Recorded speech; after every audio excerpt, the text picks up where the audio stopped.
ನಮಸ್ತೆ. Crime free Bharat ಎಂದು ಒಂದು ಸಂಸ್ಥೆ ಭಾರತವನ್ನು ಅಪರಾಧ ಮುಕ್ತವನ್ನಾಗಿ ಮಾಡುವ, ಆತ್ಮ ನಿರ್ಭರವನ್ನಾಗಿ ಮಾಡುವ ಧ್ಯೇಯಗಳನ್ನು ಇಟ್ಟುಕೊಂಡಿರುವ ಒಂದು ಸಂಸ್ಥೆ. ಅದರ ಜೊತೆ ಆರೋಗ್ಯ ಕ್ಷೇತ್ರದಲ್ಲಿ ಸುಧಾರಣೆ, ವಿದ್ಯಾಕ್ಷೇತ್ರದಲ್ಲಿ ಭಾರತವನ್ನು ಜ್ಞಾನ ದೇಗುಲವನ್ನಾಗಿ ಮಾಡುವ ಧ್ಯೇಯವನ್ನು ಇಟ್ಟುಕೊಂಡಿರುವ ಒಂದು ಸಂಸ್ಥೆ. ಔದ್ಯೋಗಿಕ ಕ್ಷೇತ್ರದಲ್ಲಿ ಕ್ರಾಂತಿ, ಕೃಷಿ ಕ್ಷೇತ್ರದಲ್ಲಿ ಕ್ರಾಂತಿ ಇತ್ಯಾದಿ ಉದ್ದೇಶಗಳನ್ನು ಇಟ್ಟುಕೊಂಡಿರುವ ಒಂದು ಸಂಸ್ಥೆ. ಬಸವಣ್ಣನವರ ನೆನಪಿನಲ್ಲಿ 4 ಮಾತುಗಳು.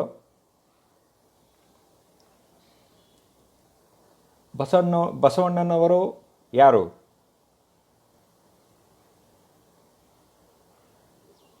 ಕೆಲವು ತತ್ವಗಳನ್ನು ಪಾಲಿಸುತ್ತಾ ಶ್ರದ್ಧೆಯಿಂದ ಕಾಯಕವನ್ನು ಮಾಡಿ, ದಾಸೋಹಗಳನ್ನು ಮಾಡಿ ಶಿವೈಕ್ಯವಾಗುವ ಪಥವನ್ನು ತೋರಿಸಿದ, ಜ್ಞಾನ ಮಾರ್ಗವನ್ನು ತೋರಿಸಿದ ಒಬ್ಬ ಮಹಾನ್ ಮಾರ್ಗದರ್ಶಿ. ಇಡೀ ಜಗತ್ತಿಗೆ ಜ್ಯೋತಿಯನ್ನು ಕೊಟ್ಟ, ಬೆಳಕನ್ನು ಕೊಟ್ಟ ಒಬ್ಬ ಜಗದ್ಗುರು ಎಂದು ಹೇಳಬಹುದು.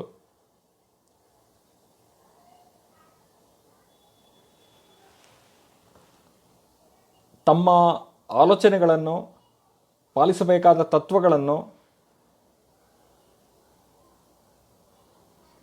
ವಚನಗಳ ಮುಖಾಂತರ ಪ್ರಪಂಚಕ್ಕೆ ನೀಡಿದರು.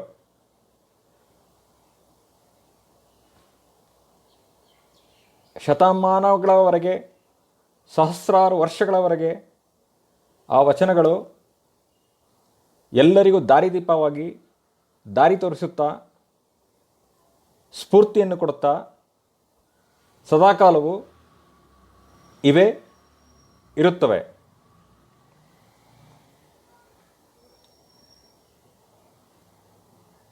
ವಚನ ಸಾಹಿತ್ಯ ಬಸವಣ್ಣನವರು ಬರೆದಿದ್ದು ಜಂಗಮರಿಗೆ, ಸನ್ಯಾಸಿಗಳಿಗೆ ಮಾತ್ರವೇ, ಅಥವಾ ಕೆಲವು ಸಾಧಾರಣ ಜೀವನ ಮಾಡುತ್ತಿರುವ ಸಾಮಾನ್ಯ ನಾಗರಿಕರಿಗೆ, ಕೆಲವು ಗೃಹಸ್ಥಾಶ್ರಮಿಗಳಿಗೆ, ಯಾರಿಗೂ? ವಚನ ಸಾಹಿತ್ಯ ಶತಮಾನಗಳಲ್ಲಿ, ಬರುವ ಶತಮಾನಗಳಲ್ಲಿ, ಕಳೆದು ಹೋಗಿರೋ ಶತಮಾನಗಳಲ್ಲಿ, ಬರುವ ಸಹಸ್ರಾರು ವರ್ಷಗಳಲ್ಲಿ ಧೀಮಂತ ನಾಯಕರಿಗೂ ಮಾರ್ಗದರ್ಶನ ನೀಡುತ್ತೆ, ಸ್ಫೂರ್ತಿ ನೀಡುತ್ತೆ. ವಚನ ಸಾಹಿತ್ಯ ಕೇವಲ ಜಂಗಮರಿಗೆ, ಸನ್ಯಾಸಿಗಳಿಗೆ ಮಾತ್ರವಲ್ಲ, ಗೃಹಸ್ಥಾಶ್ರಮಿಗಳಿಗೂ, ನಾಯಕರಿಗೂ, ಯಾವುದೇ ಕ್ಷೇತ್ರದಲ್ಲಿ ಕೆಲಸ ಮಾಡುತ್ತಿರುವ ವ್ಯಕ್ತಿಗಳಿಗೂ ಅದು ಮಾರ್ಗದರ್ಶಿ, ಸ್ಫೂರ್ತಿದಾಯಕ.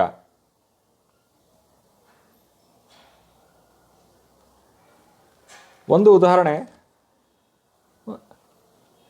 ಇನ್ಫೋಸಿಸ್, ಎಲ್ಲರೂ ಕೇಳಿದಂಥ ಒಂದು ಭಾರತದ ಮಲ್ಟಿನ್ಯಾಷನಲ್ ಕಂಪನಿ.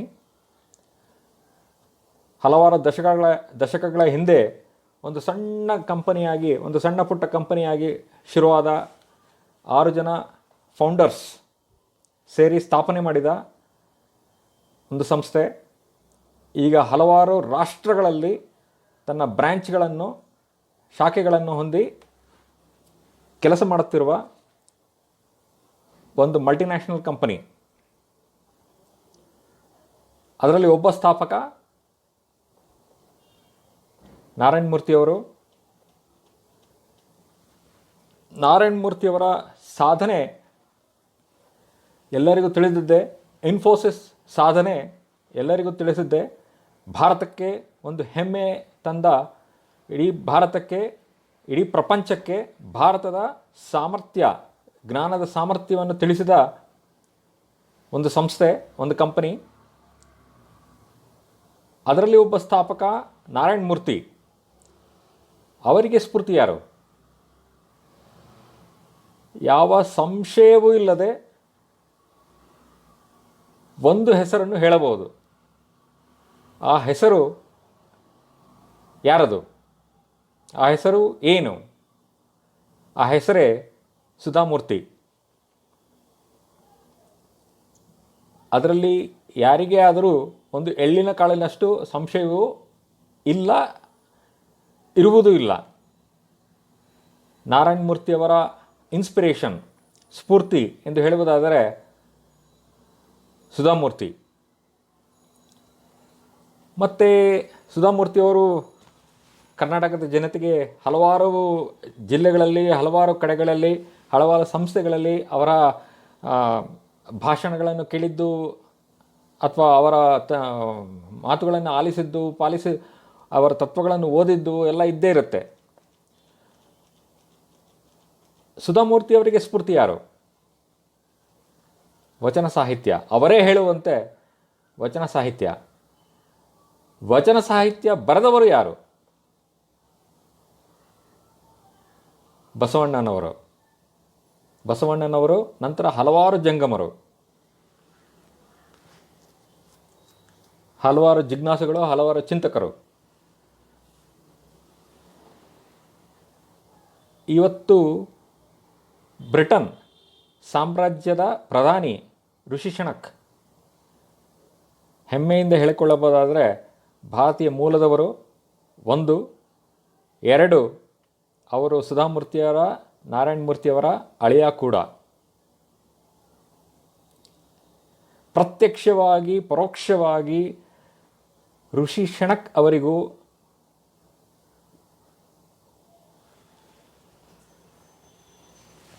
ಸ್ಫೂರ್ತಿ ಯಾರು?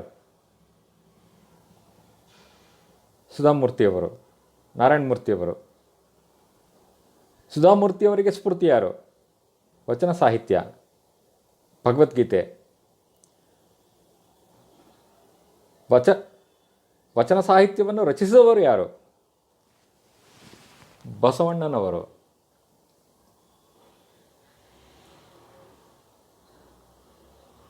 ಅಂದರೆ ವಚನ ಸಾಹಿತ್ಯ ಕೇವಲ ಜಂಗಮರಿಗೆ, ಸನ್ಯಾಸಿಗಳಿಗೆ ಮಾತ್ರವೇ? ಖಂಡಿತವಾಗಿಯೂ ಅಲ್ಲ. ಯಾವುದೇ ಕ್ಷೇತ್ರದಲ್ಲಿ ಕೆಲಸ ಮಾಡುತ್ತಿರುವ ಯಾವುದೇ ವ್ಯಕ್ತಿಗೆ ಸದಾ ಕಾಲವೂ ಅದು ಮಾರ್ಗದರ್ಶಿ, ಸ್ಫೂರ್ತಿದಾಯಕ.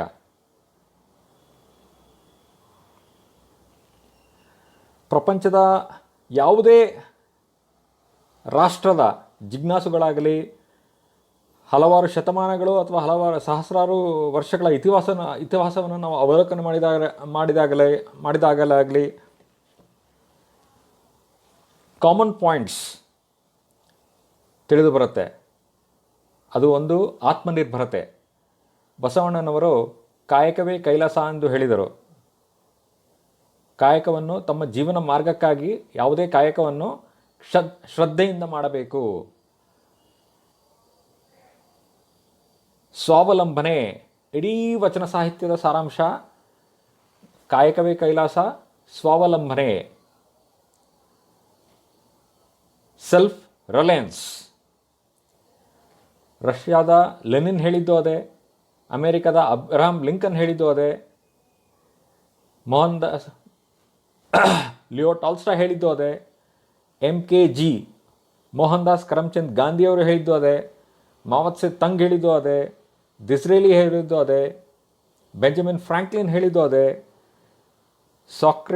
ಗ್ರೀಸ್ ಸಾಕ್ರೆಟಿಸ್ ಹೇಳಿದ್ದು ಅದೇ. ಹಲವಾರು ಜಿಜ್ಞಾಸುಗಳು, ಹಲವಾರು ಚಿಂತಕರು ಹಲವಾರು ವಿಧದಲ್ಲಿ ಹೇಳಿದರು. ಆದರೆ ಹೇಳಿದ್ದು ಒಂದು ಮುಖ್ಯವಾದ ಪದ, ಆತ್ಮನಿರ್ಭರತೆ.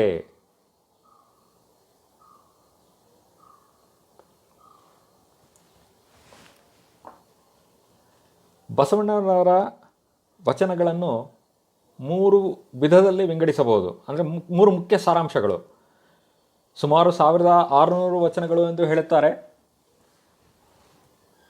ಎಷ್ಟೇ ವಚನಗಳನ್ನು ಓದಿದರೂ 3 ಮುಖ್ಯ ಸಾರಾಂಶಗಳನ್ನು ಅರ್ಥ ಮಾಡಿಕೊಳ್ಳಬಹುದು. 1, ಕಾಯಕವೇ ಕೈಲಾಸ. 2, 7 ಪ್ರಿನ್ಸಿಪಲ್ಸ್, 7 ಮುಖ್ಯ ತತ್ವಗಳು.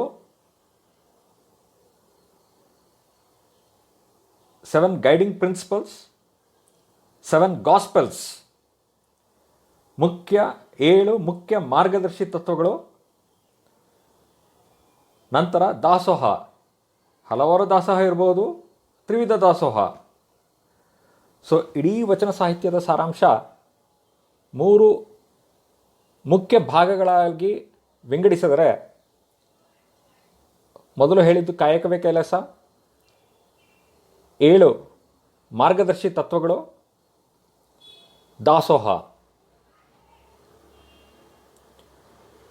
ಉಪನಿಷತ್ತುಗಳಾಗಲಿ, ವೇದಗಳಾಗಲಿ, ಭಗವದ್ಗೀತೆ ಆಗಲಿ, ವಚನ ಸಾಹಿತ್ಯ ಆಗಲಿ ಎಲ್ಲ ಹೇಳುತ್ತಿರುವುದು ಒಂದೇ, ಬೇರೆ ಬೇರೆ ವಿಧದಲ್ಲಿ. ಧರ್ಮ, ಅರ್ಥ, ಕಾಮ, ಮೋಕ್ಷ ಎಲ್ಲರಿಗೂ ಹಲವಾರು ವರ್ಷಗಳಿಂದ ತಿಳಿದ ಒಂದು ವಾಕ್ಯ. ಧರ್ಮ, ಅರ್ಥ, ಕಾಮ, ಮೋಕ್ಷ. ಧರ್ಮದಿಂದ ಅರ್ಥ ಸಂಪಾದನೆ ಮಾಡಬೇಕು. ಅರ್ಥ ಅಂದರೆ ಹಣ, ದವಸ, ಧಾನ್ಯ. ಧರ್ಮದಿಂದ ಅರ್ಥವನ್ನು ಸಂಪಾದಿಸಿ ಕಾಮನೆಗಳನ್ನು ತೀರಿಸಿಕೊಳ್ಳಬೇಕು, ಆಸೆಗಳನ್ನು ತೀರಿಸಿಕೊಳ್ಳಬೇಕು. ನಂತರ ಮೋಕ್ಷ ಪ್ರಾಪ್ತಿ, ಮೋಕ್ಷವನ್ನು ಹೊಂದಬೇಕು. ಅದನ್ನೇ ಬಸವಣ್ಣನವರು ಕಾಯಕವೇ ಕೈಲಾಸ, ಜೀವನ ಮಾರ್ಗಕ್ಕಾಗಿ, ಜೀವನಕ್ಕಾಗಿ, ಕುಟುಂಬವನ್ನು ಸಲಹುವುದಕ್ಕಾಗಿ, ಅಥವಾ ತಮ್ಮ ಯಾವುದೇ ಕ್ಷೇತ್ರದಲ್ಲಿ ಜೀವನ ಮಾರ್ಗಕ್ಕಾಗಿ ಯಾವ ಕಾಯಕವನ್ನು ಆಯ್ದುಕೊಳ್ಳುತ್ತೇವೋ, ಅದು ಬಿಸ್ನೆಸ್ ಆಗಿರ್ಬೋದು, ಪ್ರೊಫೆಷನ್ ಆಗಿರ್ಬೋದು, ಶ್ರದ್ಧೆಯಿಂದ ಮಾಡಬೇಕು. ಕಾಯಕವೇ ಕೈಲಾಸ. ಯಾವ ರೀತಿ ಮಾಡಬೇಕು? 7 ಮಾರ್ಗದರ್ಶಿ ತತ್ವಗಳನ್ನು ಪಾಲಿಸುತ್ತಾ ಮಾಡಬೇಕು. ನಂತರ ಏನಾಗುತ್ತೆ? ಧನ ಸಂಪಾದನೆ ಆಗುತ್ತೆ, ದವಸ ಸಂಪಾದನೆ ಆಗುತ್ತೆ, ಧಾನ್ಯ ಸಂಪಾದನೆ ಆಗುತ್ತೆ, ದವಸ ಧಾನ್ಯ ಸಂಪಾದನೆ ಆಗುತ್ತೆ. ಅದನ್ನು ದಾಸೋಹ ಮಾಡಬೇಕು. ಕಾಯಕ ಮಾಡಬೇಕು ಜೀವನಕ್ಕಾಗಿ.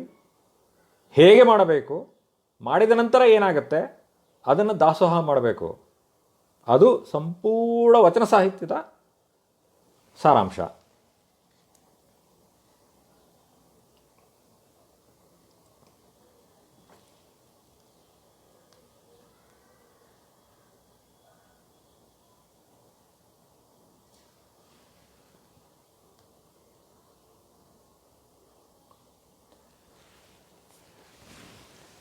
ಕಾಯಕವೇ ಕೈಲಾಸ. ಸರಿ, ಒಬ್ಬ ಕಳ್ತನ ಮಾಡ್ತಾನೆ. ಒಬ್ಬ ದರೋಡೆಗಾರ ದರೋಡೆ ಮಾಡ್ತಾನೆ. ಒಬ್ಬ ಕೊಲೆಗಡಕ ಕೊಲೆ ಮಾಡ್ತಾನೆ. ಒಬ್ಬ ಆತಂಕವಾದಿ ಅಪರಾಧ ಮಾಡ್ತಾನೆ. ಮಾಡ್ಬೋದಾ? ಕಾಯಕವೇ ಕೈಲಾಸ. ಶ್ರದ್ಧೆಯಿಂದ ಆ ಕೆಲಸ ಮಾಡೋದು. ಶ್ರದ್ಧೆಯಿಂದ ಕಳ್ತನ ಮಾಡ್ತಾನೆ, ದರೋಡೆ ಮಾಡ್ತಾನೆ, ಕೊಲೆಗಡಕ ಕೊಲೆ ಮಾಡ್ತಾನೆ, ಆತಂಕವಾದಿ ಅಪರಾಧ ಮಾಡ್ತಾನೆ. ಶ್ರದ್ಧೆಯಿಂದ ಮಾಡ್ತಾನೆ. ಮಾಡ್ಬೋದಾ? ಕಾಯಕವೇ Kailasa.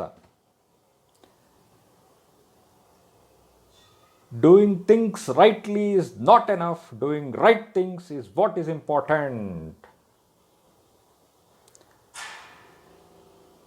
There is a difference between efficiency and effectiveness. Effectiveness is doing things right.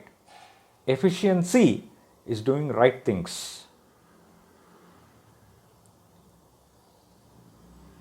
ಸರಿಯಾದ ಕೆಲಸಗಳನ್ನು ಮಾಡುವುದು ಅದು ಎಫಿಷಿಯನ್ಸಿ. ಕೆಲಸಗಳನ್ನು ಸರಿಯಾದ ರೀತಿಯಲ್ಲಿ ಮಾಡುವುದು, ಅದು ಎಫೆಕ್ಟಿವ್ನೆಸ್. ಮೊದಲು ಬೇಕಿರುವುದು ಎಫೆಕ್ಟಿವ್ನೆಸ್ ಅಲ್ಲ, ಮೊದಲು ಬೇಕಿರುವುದು ಎಫಿಷಿಯನ್ಸಿ, ಡೂಯಿಂಗ್ ರೈಟ್ ಥಿಂಗ್ಸ್. ಮತ್ತು ಮಾಡುತ್ತಿರುವ ಕೆಲಸ ರೈಟ್ ಥಿಂಗ್ ಹೇಗೆ ತಿಳಿಯುತ್ತೆ? ಅದಕ್ಕೆ 7 ಮಾರ್ಗದರ್ಶಿ ತತ್ವಗಳು, 7 ಗೈಡಿಂಗ್ ಪ್ರಿನ್ಸಿಪಲ್ಸ್. ಕಳಬೇಡ, ಕೊಲಬೇಡ, ಹುಸಿಯ ನುಡಿಯಲು ಬೇಡ, ಮುನಿಯಬೇಡ, ಅನ್ಯರಿಗೆ ಅಸಹ್ಯ ಪಡಬೇಡ, ತನ್ನ ಬಣ್ಣಿಸಬೇಡ, ಇದ್ರೆ ಹಳಿಯಲು ಬೇಡ. ಇದೇ ಅಂತರಂಗ ಶುದ್ಧಿ, ಇದೇ ಬಹಿರಂಗ ಶುದ್ಧಿ, ಇದೇ ಕೂಡಲ ಸಂಗಮನ ಒಲಿಯುವ ಪರಿ. ಕಳಬೇಡ. Do not go into thefts. Do not thieve. Do not be a thief. ಕೊಲಬೇಡ. Do not kill. ಹುಸಿಯ ನುಡಿಯಲು ಬೇಡ. Do not lie. ಮುನಿಯಬೇಡ. Do not be angry. ಅನ್ಯರಿಗೆ ಅಸಹ್ಯ ಪಡಬೇಡ. Do not have disgust for others. ತನ್ನ ಬಣ್ಣಿಸಬೇಡ. Do not boast about yourself. ಇದರ ಹಳಿಯಲು ಬೇಡ. Do not criticize.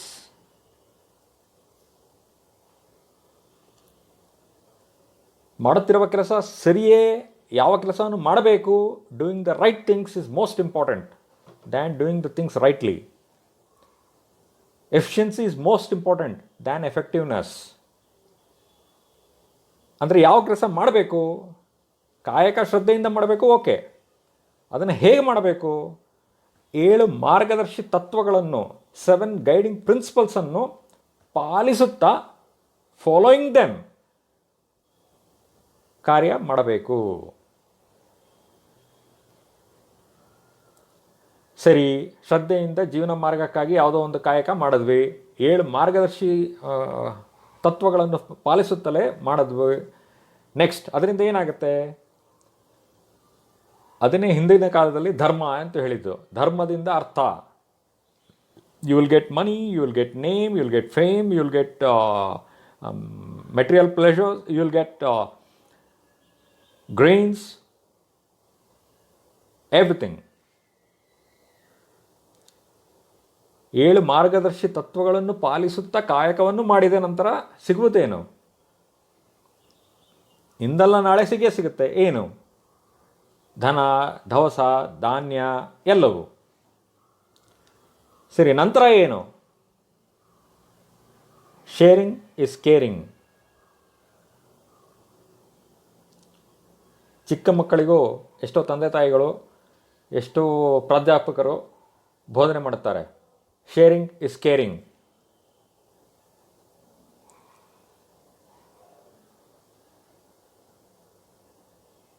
ಮತ್ತೊಬ್ಬರಿಗೆ ತಮ್ಮ ಬಳಿ ಇರುವುದನ್ನು ಹಂಚುವುದರಿಂದ ಸಿಗುವ ಆನಂದ ಪ್ರಪಂಚದಲ್ಲಿ ಎಲ್ಲೂ ಕೊಂಡುಕೊಳ್ಳಲು ಸಾಧ್ಯವಿಲ್ಲ. ದಾಸೋಹ, ಹಂಚುವುದು, sharing the excess. It is not compulsory. If you have excess, to the extent possible, sharing, ಅದು ದಾಸೋಹ. ತಮಗೆ ಬೇಕಾದಕ್ಕಿಂತ ಅಧಿಕವಾಗಿದ್ದರೆ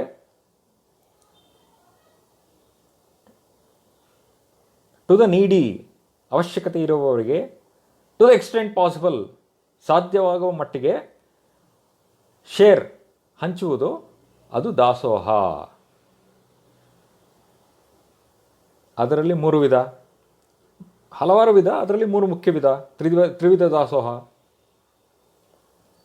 ಅನ್ನದಾಸೋಹ, ಧನಧಾನ್ಯ ದಾಸೋಹ, ಜ್ಞಾನ ದಾಸೋಹ.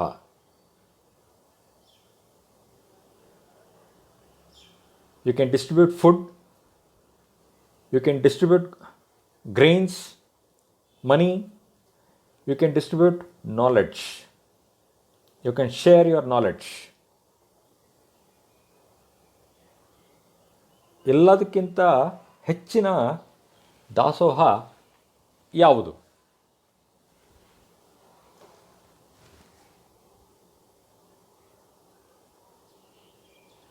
ಅನ್ನವನ್ನು ಯಾರಿಗೋ ಕೊಡ್ತೀರಾ.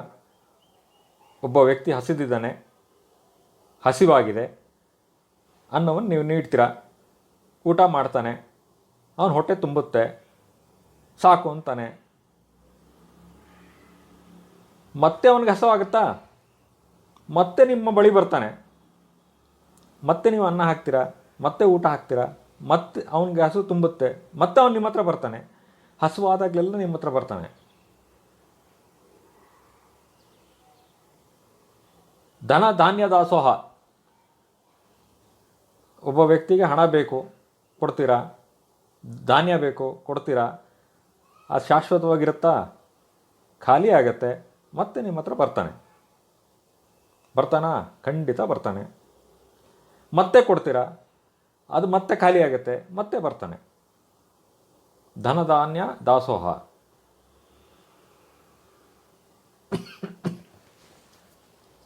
ಜ್ಞಾನದಾಸೋಹ. ಎಲ್ಲದಕ್ಕಿಂತ ಶ್ರೇಷ್ಠವಾದದ್ದು ಜ್ಞಾನದಾಸೋಹ.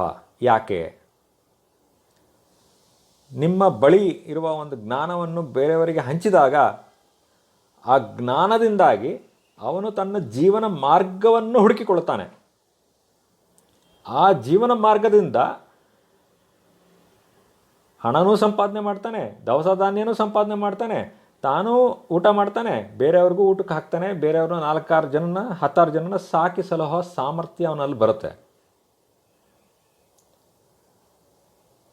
ನೀವು ಜ್ಞಾನವನ್ನು ಕೊಟ್ಟಾಗ ಅವನು ಮತ್ತೆ ನಿಮ್ಮಲ್ಲಿ ಬರಲ್ಲ.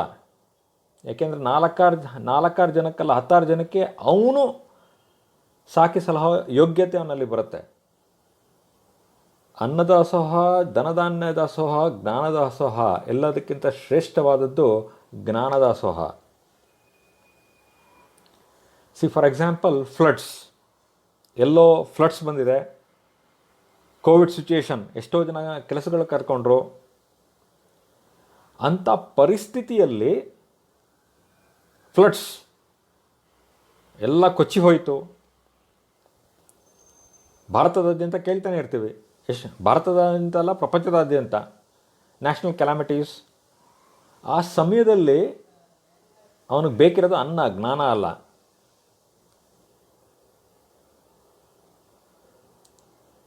It is only temporary requirement, not long term requirement. ಆಗ ಅನ್ನದಾಸೋಹ, ಧನಧಾನ್ಯ ದಾಸೋಹದ ಪ್ರಾಮುಖ್ಯತೆ. ದಿನನಿತ್ಯದ ಜೀವನದಲ್ಲಿ ಎಲ್ಲದಕ್ಕಿಂತ ಶ್ರೇಷ್ಠವಾದದ್ದು ಕೇವಲ ಜ್ಞಾನದಾಸೋಹ. ನೀವು ಅಡುಗೆ ಮಾಡೋದು ಹೇಳಿಕೊಟ್ರೆ ಅವನೇ ಅಡುಗೆ ಮಾಡ್ಕೊತಾನೆ. ಟೈಲರಿಂಗ್ ಹೇಳಿಕೊಟ್ರೆ ಅವನೇ ಬಟ್ಟೆ ಹೊಲಿತಾನೆ. ಗಾರೆ ಕೆಲಸ ಹೇಳ್ಕೊಟ್ರೆ ಅವನೇ ಗಾರೆ ಕೆಲಸ ಮಾಡಿ ಸಂಪಾದನೆ ಮಾಡ್ತಾನೆ. ವೆಲ್ಡಿಂಗ್ ಹೇಳ್ಕೊಟ್ರೆ, ವೆಹಿಕಲ್ ರಿಪೇರಿ ಹೇಳ್ಕೊಟ್ರೆ ಅವನೇ ಮಾಡ್ಕೊತಾನೆ.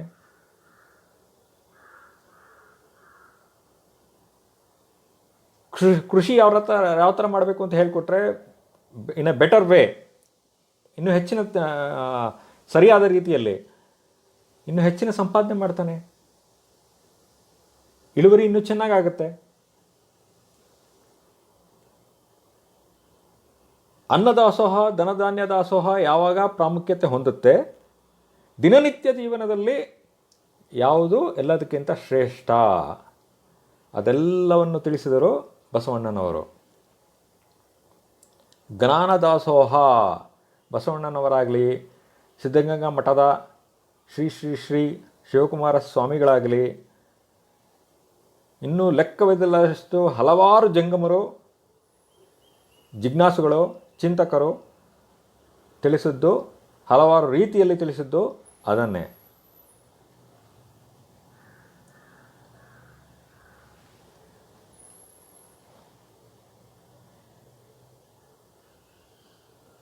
ಯೋಗಿಗಳಲ್ಲಿ ಹಲವಾರು ವಿಧದ ಯೋಗಿಗಳು, ಜ್ಞಾನಯೋಗಿಗಳು, ಕರ್ಮಯೋಗಿಗಳು, ಭಕ್ತಿಯೋಗಿಗಳು. ಬಸವಣ್ಣನವರು ಒಬ್ಬ ಕರ್ಮಯೋಗಿ. ಎಲ್ಲ ಕೆಲಸಗಳನ್ನು ಬಿಟ್ಟು ಆರಾಮಾಗಿದ್ದು ಯೋಗ ಸಾಧನೆ ಮಾಡಲಿಲ್ಲ. ಅವರು ಒಬ್ಬ ಕರ್ಮಯೋಗಿ. ಶ್ರದ್ಧೆಯಿಂದ ಕಾಯಕವನ್ನು ಮಾಡಿ 7 ಮಾರ್ಗದರ್ಶಿ ತತ್ವಗಳನ್ನು ಪಾಲಿಸುತ್ತಾ ಕಾಯಕಗಳನ್ನು ಮಾಡಿ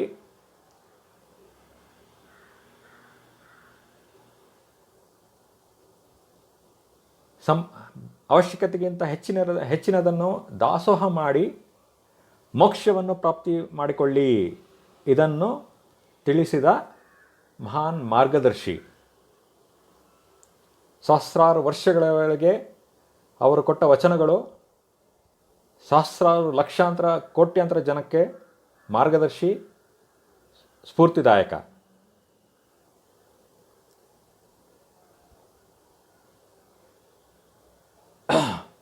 ಇಂದು ಆ ಮಹಾನ್ ವ್ಯಕ್ತಿಯ ಬಗ್ಗೆ 4 ಮಾತುಗಳು ಮಾತನಾಡುವುದಕ್ಕೆ ಅವಕಾಶ ಸಿಕ್ಕಿದ್ದಕ್ಕೆ ಒಂದು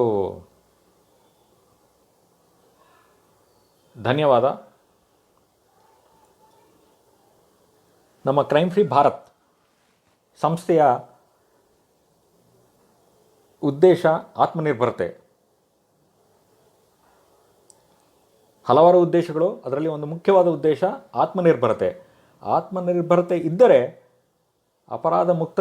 ಅಪರಾಧ ಮುಕ್ತ ಮಾಡುವುದು ಸುಲಭ. ವಿದ್ಯಾ ಕ್ಷೇತ್ರದಲ್ಲಿ ಕ್ರಾಂತಿ ಉಂಟಾದರೆ, ಔದ್ಯೋಗಿಕ ಕ್ಷೇತ್ರದಲ್ಲಿ ಕ್ರಾಂತಿ ಉಂಟಾದರೆ, ಆತ್ಮನಿರ್ಭರತೆ ಬಂದರೆ, ಕೃಷಿ ಕ್ಷೇತ್ರದಲ್ಲಿ ಕ್ರಾಂತಿ ಉಂಟಾದರೆ, ಆರೋಗ್ಯ ಕ್ಷೇತ್ರದಲ್ಲಿ ಕ್ರಾಂತಿ ಉಂಟಾದರೆ, ಅಪರಾಧ ಮುಕ್ತ ಮಾಡುವುದಕ್ಕೆ ನಾವು ಶತಪ್ರಯತ್ನ ಮಾಡುವ ಅವಶ್ಯಕತೆಯೂ ಇಲ್ಲ. ಭಾರತವು ಅಪರಾಧ ಮುಕ್ತವಾಗುತ್ತದೆ. ಅದಕ್ಕೆ ಯಾವುದೇ ಅಪರಾಧಗಳಿಗೆ ಮುಖ್ಯ ಮೂಲ ಜಡ ಒಂದು ಲ್ಯಾಕ್ ಆಫ್ ಸೆಲ್ಫ್ ರಿಲಯನ್ಸ್, ಆತ್ಮನಿರ್ಭರತೆ ಇಲ್ಲದೇ ಇರುವುದು. ಇನ್ನೊಂದು ಕಂಪ್ಯಾರಿಸನ್, ಹೋಲಿಸಿಕೊಳ್ಳುವುದು. ನಮಗಿಂತ ಅವನ ಹತ್ರ ಹೆಚ್ಚಿದೆ, ನಮಗಿಂತ ಅವನ ಹತ್ರ ಇದಿದೆ, ಅದಿದೆ, ನಮ್ಮ ಹತ್ರ ಇಲ್ಲ. ಇರುವುದನ್ನು ಮರೆತು ಇಲ್ಲದಕ್ಕೆ ಕೊರಗುವುದು. ಅಪರಾಧಕ್ಕೆ ಮುಖ್ಯ ಮೂಲ ಜಡ ಒಂದು ಹೋಲಿಸಿಕೊಳ್ಳುವುದು, ಕಂಪ್ಯಾರಿಸನ್. ಮತ್ತೊಂದು ಲ್ಯಾಕ್ ಆಫ್ ಸೆಲ್ಫ್ ರಿಲಯನ್ಸ್, ಆತ್ಮನಿರ್ಭರತೆ ಇಲ್ಲದೇ ಇರುವುದು. ನಾವು ಆತ್ಮನಿರ್ಭರತೆಯನ್ನು ತಂದಾಗ ಒಬ್ಬರಿಗೊಬ್ಬರು ಹೋಲಿಸಿಕೊಳ್ಳುವುದನ್ನು ನಿಲ್ಲಿಸಿದಾಗ ಬಹುತೇಕ ಅಪರಾಧಗಳು ತಮಗೆ ತಾವೇ ಮಾಯವಾಗುತ್ತವೆ. ವಚನ ಸಾಹಿತ್ಯದ ಸಂಪೂರ್ಣ ಸಾರಾಂಶ ಆತ್ಮನಿರ್ಭರತೆ. ತಮ್ಮಲ್ಲಿ ಅಪರಾಧ ಮುಕ್ತ ಭಾರತ, ಕ್ರೈಮ್ ಫ್ರೀ ಭಾರತ್ ಆ ಸಂಸ್ಥೆಗೆ ಯಾರೇ ಸೇರಿಕೊಳ್ಳಬೇಕು ಎಂದು ಆಸೆ ಪಡುತ್ತೀರೋ ಅಥವಾ ಇಚ್ಛೆ ಇದೆಯೋ,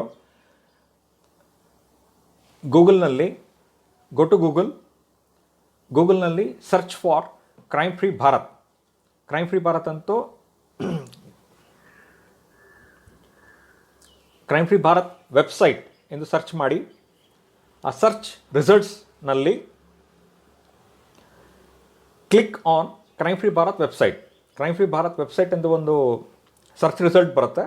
ಅದನ್ನು ವೆಬ್ಸೈಟ್ ಅಲ್ಲಿ ಕ್ಲಿಕ್ ಮಾಡಿ crime free Bharat website page ಅಲ್ಲಿ ತಲುಪ್ತೀರಾ.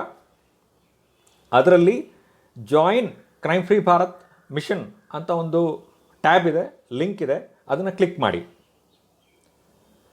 ಕುಟುಂಬ್ ಆ್ಯಪ್ ಪ್ಲೇಸ್ಟೋರಿಂದ ಡೌನ್ಲೋಡ್ ಮಾಡಿ ಅಂತ ಅದು ಇನ್ಸ್ಟ್ರಕ್ಷನ್ ಕೊಡುತ್ತೆ. ಕುಟುಂಬ್ ಎಂಬ ಒಂದು ವಾಟ್ಸಪ್ ಥರನೇ, ಅದು ವಾಟ್ಸಪ್ ಗ್ರೂಪಲ್ಲಿ ಎಲ್ಲರಿಗೂ ತಿಳಿದಂತೆ ವಾಟ್ಸಪ್ ಗ್ರೂಪ್ ಎಲ್ಲರಿಗೂ ತಿಳಿದ ವಿಷಯವೇ. ಕುಟುಂಬ್ ಅನ್ನೋದು ಒಂದು ಆ್ಯಪು, ಇಂಡಿಯನ್ ಬೇಸ್ಡ್ ಆ್ಯಪು. ಹೆಮ್ಮೆಯಿಂದ ಹೇಳ್ಕೋಬೋದು ಅಂದರೆ ಒಬ್ಬ IIT ಖರಗ್ಪುರ್, ಒಂದು IIT ಕಾನ್ಪುರ್, ಒಂದು ಒಬ್ಬ IIT ಮುಂಬೈ, ಭಾರತದ ಯುವಕರು ಅದನ್ನು ಸ್ಥಾಪನೆ ಮಾಡಿರೋ ಒಂದು ಆ್ಯಪು, ಅದನ್ನು ಕ್ರಿಯೇಟ್ ಮಾಡಿರೋ ಒಂದು ಆ್ಯಪು. ಕುಟುಂಬ್ ಆ್ಯಪ್ ಡೌನ್ಲೋಡ್ ಮಾಡಿ. ಆ ಕುಟುಂಬ್ ಆ್ಯಪ್ನಲ್ಲಿ ನಿಮ್ಮ ಮೊಬೈಲ್ ನಂಬರ್ ಕೇಳುತ್ತೆ. ಮೊಬೈಲ್ ನಂಬರ್ಗೆ OTP ಬರುತ್ತೆ. ಅದನ್ನು ಎಂಟ್ರಿ ಮಾಡಿದ್ರೆ ನಂತರ ನಿಮ್ಮ ಹೆಸರು, ಸ್ಥಳ ನಿಮಗೆ ಅನಿಸಿದರೆ ಒಂದು ಫೋಟೋ ಅಷ್ಟೇ. ನಿಮ್ಮ ಮೊಬೈಲ್ ನಂಬರ್ ಎಲ್ಲೂ ಡಿಸ್ಪ್ಲೇ ಆಗಲ್ಲ ಅಲ್ಲಿ app. So it is safer than Facebook. ಇದು ಭಾರತದ community app. It is safer than Facebook. So ನಿಮ್ಮ ಡೀಟೇಲ್ಸ್ ಎಲ್ಲೂ ಡಿಸ್ಪ್ಲೇ ಆಗಲ್ಲ. I D card is automatically generated. So all your data is kept in encrypted format. So crime free Bharat ಸಂಸ್ಥೆಗೆ ಸೇರಬೇಕು ಅನಿಸಿದರೆ ಸೇರಿ.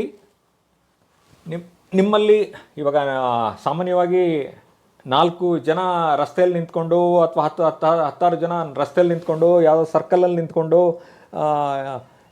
ದೇಶದಲ್ಲಿ ವ್ಯವಸ್ಥೆ ಸರಿ ಇಲ್ಲ, ಅದು ಸರಿ ಇಲ್ಲ, ಇದು ಸರಿ ಇಲ್ಲ, ನಾಯಕರು ಏನು ಮಾಡಲಿಲ್ಲ ಅದು ಹೇಳುವುದು ಅತ್ಯಂತ, ಅದು ಚುನಾವಣೆಗಳು ಬರುವಾಗ ಮಾತ್ರ ಇನ್ನೂ ಹೆಚ್ಚಾಗುತ್ತೆ. ಅದನ್ನು ಹೇಳೋದು ಭಾಳ ಸುಲಭವಾದ ಕೆಲಸ, ಯಾರು ಬೇಕಾದ್ರೂ ಹೇಳ್ಬೋದು. ನೀವು ಜವಾಬ್ದಾರಿ ತಗೊಂಡು ಅಭಿವೃದ್ಧಿನ ತರಕ್ಕೆ ನಾಯಕರಾಗಿ ನಿಲ್ತೀರಾ? ನನ್ನ ಕೈಯಲ್ಲಾಗಲ್ಲಪ್ಪ. ಆ ಪ್ರಶ್ನೆಗೆ ಉತ್ತರ ನನ್ನ ಕೈಯಲ್ಲಾಗಲ್ಲಪ್ಪ. ರಸ್ತೆಯಲ್ಲಿ ನಿಂತ್ಕೊಂಡು, ಸರ್ಕಲಲ್ಲಿ ನಿಂತ್ಕೊಂಡು ಬೇರೆಯವ್ರನ್ನ ದೂಷಿಸ್ತಾ, ದೇಶದಲ್ಲಿ ವ್ಯವಸ್ಥೆ ಸರಿ ಇಲ್ಲ, ಅದು ಸರಿ ಇಲ್ಲ, ಇದು ಸರಿ ಇಲ್ಲ, ಸುಮ್ಮನೆ ನಾವು ಓಟ್ ಹಾಕ್ತೀವಿ, ಅವರು ನಿಂತ್ಕೊಳ್ತಾರೆ, ಏನು ಕೆಲಸ ಮಾಡಲ್ಲ, ಈ ಮಾತುಗಳು ಆಡೋದು ಇದೆಯಲ್ಲ, ಜೀವನದಲ್ಲಿ ಅತ್ಯಂತ ಸರಳವಾದ ಸುಲಭವಾದ ಕೆಲಸ. ಇದಕ್ಕಿಂತ ಸುಲಭವಾದ ಕೆಲಸ ಮತ್ತೊಂದಿಲ್ಲ. ದೂಷಿಸೋದು ಇದರ ಹಳಿಯಲು ಬೇಡ. ಬಸವಣ್ಣವ್ರು ಹೇಳಿದರು, ನಿಮಗೆ ದೇಶದ ಅಭಿವೃದ್ಧಿಗೆ ಕೆಲಸ ಮಾಡುವ ಯೋಗ್ಯತೆ ಇದೆ ಅನಿಸಿದರೆ ನೀವು ಯಾಕೆ ಆ ಜವಾಬ್ದಾರಿ ತೆಗೆದುಕೊಳ್ಳಬಾರದು? ನೀವು ಯಾಕೆ ನಾಯಕರಾಗಿ ನಿಲ್ಲಬಾರದು? ಬಸವಣ್ಣನವರು ಸಮಾಜ ಸುಧಾರಣೆ ಅವ್ರು ಮಾಡಲಿ, ಇವ್ರು ಮಾಡಲಿ, ಇವ್ರು ಮಾಡಲಿ, ಅವ್ರು ಮಾಡಲಿ ಅಂತ ಹೇಳಲಿಲ್ಲ. ತಾವು ನಾಯಕರಾಗಿ ನಿಂತು, ಮಾರ್ಗದರ್ಶಿಯಾಗಿ ನಿಂತು, ತತ್ವಗಳನ್ನು ಬರೆದು ಅದನ್ನು ಬೋಧಿಸಿ ಸಮಾಜ ಸುಧಾರಣೆ ಮಾಡಿದರು. ಅದಕ್ಕೆ ದಾರಿದೀಪವಾದರು, ಪಥ ಹಾಕಿಕೊಟ್ಟರು. ಜಾತಿ ಮತಗಳ ಅಂತರವನ್ನು ಮರೆತು ಭಗವಂತ ಒಬ್ಬನೇ ಅನ್ನೋದನ್ನು ಬೋಧಿಸಿದರು. ಇನ್ನೊಬ್ಬ ಜ್ಞಾನಿಗಳು ಹೇಳಿದಂದರೆ, ಎಲ್ಲ ಪಥಗಳು, ಎಲ್ಲ ಮತಗಳು ಪಥಗಳೇ, ಎಲ್ಲ ಮತಗಳು ಪಥಗಳೇ, ಪಥವೇ ಪರಮಾತ್ಮನಲ್ಲ.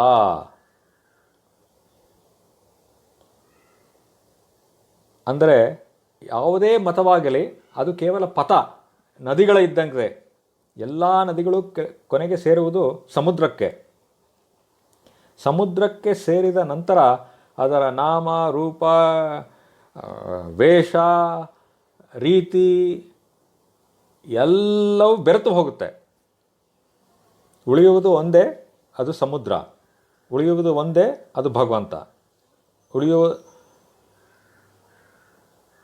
ಅದನ್ನೇ ಅವರು ವಚನಗಳಲ್ಲಿ, ಪ್ರತಿ ವಚನದಲ್ಲಿ ಹೇಳುತ್ತಾ ಬಂದರು.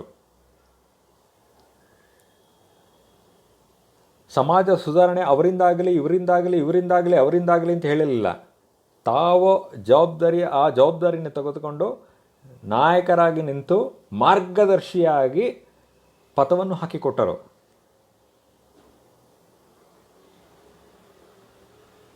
ನಿಮ್ಮಲ್ಲಿ ಯಾರಿಗಾದರೂ ಈ ದೇಶವನ್ನು ಅಪರಾಧ ಮುಕ್ತವನ್ನಾಗಿ ಮಾಡಬೇಕು, ಈ ದೇಶದಲ್ಲಿ ಆತ್ಮನಿರ್ಭರತೆಯನ್ನು ತರಬೇಕು, ವಿದ್ಯಾ ಕ್ಷೇತ್ರದಲ್ಲಿ ಭಾರತವನ್ನು ಜ್ಞಾನ ದೇಗುಲವನ್ನಾಗಿ ಮಾಡಬೇಕು, ಔದ್ಯೋಗಿಕ ಕ್ಷೇತ್ರದಲ್ಲಿ ಕ್ರಾಂತಿ ತರಬೇಕು, ಕೃಷಿ ಕ್ಷೇತ್ರದಲ್ಲಿ ಕ್ರಾಂತಿ ತರಬೇಕು, ಆರೋಗ್ಯ ಕ್ಷೇತ್ರದಲ್ಲಿ ಸುಧಾರಣೆ ತರಬೇಕು, ಇಂಥ ಎಲ್ಲ ಧ್ಯೇಯಗಳು ಇದ್ದರೆ, ಆ ಧ್ಯೇಯಗಳಿಗೆ ಕೆಲಸ ಮಾಡುವ ಹುಮ್ಮಸ್ಸು, ಸ್ಫೂರ್ತಿ, ಉತ್ಸಾಹ ನಿಮ್ಮಲ್ಲಿ ಇದ್ದರೆ ಆ ಧ್ಯೇಯಗಳನ್ನು ರಿಯಾಲಿಟಿಗೆ, ಕನಸನ್ನು ನನಸಾಗಿ ಮಾಡುವುದಕ್ಕೆ ನಿಮ್ಮ ಪ್ರಯತ್ನವಿದ್ದರೆ ಆ ಪ್ರಯತ್ನಕ್ಕೆ ನೀವು ನಾಯಕರಾಗಿ ನಿಲ್ಲುತ್ತೇವೆ ಅಂತ ಬಂದರೆ ಅಂಥ ವ್ಯಕ್ತಿಗಳಿಗೆ ಕ್ರೈಮ್ ಫ್ರೀ ಭಾರತ್ ಸಂಸ್ಥೆಯ ಸಂಪೂರ್ಣವಾದ ಸಮರ್ಥನೆ ಬೆಂಬಲ ಇದೆ. ನಿಮ್ಮ ಧ್ಯೇಯಗಳು ಅದೇ ಆಗಿದ್ದರೆ ಕ್ರೈಮ್ ಫ್ರೀ ಭಾರತ್ ಸಂಸ್ಥೆಯನ್ನು ಸೇರಿ. ಕ್ರೈಮ್ ಫ್ರೀ ಭಾರತ್ ಮಿಷನ್ ಬಹಳ ಸುಲಭ. ಗೂಗಲ್ಗೆ ಹೋಗಿ ಗೂಗಲ್ನಲ್ಲಿ ಸರ್ಚ್ ಮಾಡಿ crime free Bharat website. Search ರಿಸಲ್ಟ್ಸಲ್ಲಿ ಕ್ರೈಮ್ ಫ್ರೀ ಭಾರತ್ ವೆಬ್ಸೈಟ್ ಬರುತ್ತೆ, ಡಿಸ್ಪ್ಲೇ ಆಗುತ್ತೆ. ಕ್ಲಿಕ್ ಮಾಡಿ, crime free Bharat website page open ಆಗುತ್ತೆ.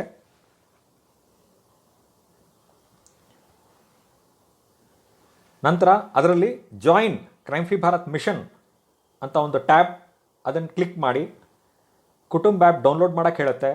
ಕುಟುಂಬ ಆ್ಯಪ್ ಡೌನ್ಲೋಡ್ ಮಾಡಿ ನಿಮ್ಮ ಮೊಬೈಲ್ ನಂಬರು, ನಿಮ್ಮ ಹೆಸರು, ಲೊಕೇಶನ್ ಫೀಡ್ ಮಾಡಿದ್ರೆ ID ಕಾರ್ಡ್ ಆಟೋಮೆಟಿಕ್ ಜನ್ರೇಟ್ ಆಗುತ್ತೆ. ನಿಮ್ಮ ವಿಚಾರಧಾರೆ ಏನಿದ್ರೂ ಅದನ್ನು ಬೇರೆ ಸಾವಿರಾರು ಕ್ರೈಮ್ ಫ್ರೀ ಭಾರತ್ ಮಿಷನ್ ಭಾರತದ ವಿವಿಧ ರಾಜ್ಯಗಳಲ್ಲಿರುವ ಸಾವಿರಾರು ಲಕ್ಷಾಂತರ ಜನಕ್ಕೆ ನಿಮ್ಮ ವಿಚಾರಧಾರೆಯನ್ನು ಹಂಚ್ಕೋಬೋದು. ಆತ್ಮನಿರ್ಭರತೆ, ಔದ್ಯೋಗಿಕ ಕ್ರಾಂತಿ, ಕೃಷಿ ಕ್ರಾಂತಿ, ವಿದ್ಯಾ ಕ್ಷೇತ್ರದಲ್ಲಿ ಕ್ರಾಂತಿ, ಆರೋಗ್ಯ ಕ್ಷೇತ್ರದಲ್ಲಿ ಸುಧಾರಣೆ, ಇಂಥ ಹಲವಾರು ಉದ್ದೇಶಗಳಿಗೆ ನೀವು ಭಾಗಿದಾರರಾಗಬಹುದು. ಧನ್ಯವಾದ. ಜೈ ಹಿಂದ್, ವಂದೇ ಮಾತರಂ.